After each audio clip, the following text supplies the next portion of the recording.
Pilipinas, maulan po tayo, araw ng linggo. Kaya inutusan ako ng miss ko na bumili ng ulam, chicken, kasi medyo may kalaki ng manok rito kaysa dun sa kabila. Kaya sasabay ko na rin ang pagbili ng manok, pati pagtayo ng loto. Yung loto na yan, yung may birthday, malay mo, di natin masabi, sumabit yung numero na yun, o diba? Kadagdagan din yung pantulong sa pangailangan natin.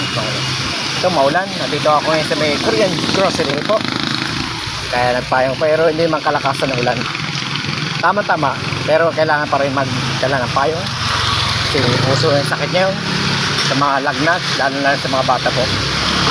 Maulan, no? Sa mga premium Korean barbecue, araw ng simba, September 22. Kaya maraming tao ngayon sa mga restaurant po dito po sa loob ng BF. Yan.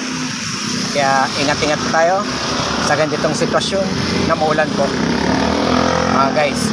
Dito po ako sa may Good Pastry Cafe. Yan, Good Pastry Cafe po, mga guys. Yan. Sa akin lang naman, enjoy lang po ang aking ginagawa dito sa aking pagbablog. Dito po ako sa may Wilson Stop Restaurant po. Wilson Stop Restaurant. May lamang mahilig maglakad patungong bilihan ng mga manok. Dediretso sasabay ko na po ang pagtaya ko ng loto, mga guys. Dito naman po ako ngayon sa may dalawang puno po ng mga kasya. Pag tag-init, presko po rito. Yun. Kaso lang, pag once na nalagas yan, pag ganitong tagulan, hirap walisin po. Kapit na kapit po yan sa simento kapag basa po siya. Mr. Price. Yan. Sige lang po tayo. Lakad-lakad po. Habang papalapit po tayo sa may bilihan ng mga manok. Fried chicken po. Tsaka taya ng loto. Yan, guys.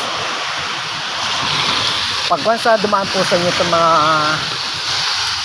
sa inyong mga wall dito sa aking content bilang sa Buhay Mahirap, pakishare nyo po ito para mapalo po ako ng inyong mga followers, kasi malaking tulong po pag na-share nyo po ito aking video, ito aking content bilang sa Buhay Mahirap po.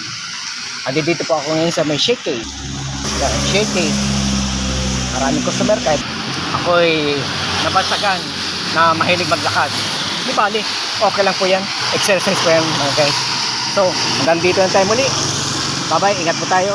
Lagi po tayo magdadala ng payong para sa ating pandong na hindi tayo mabasa sa ulan. Bye-bye.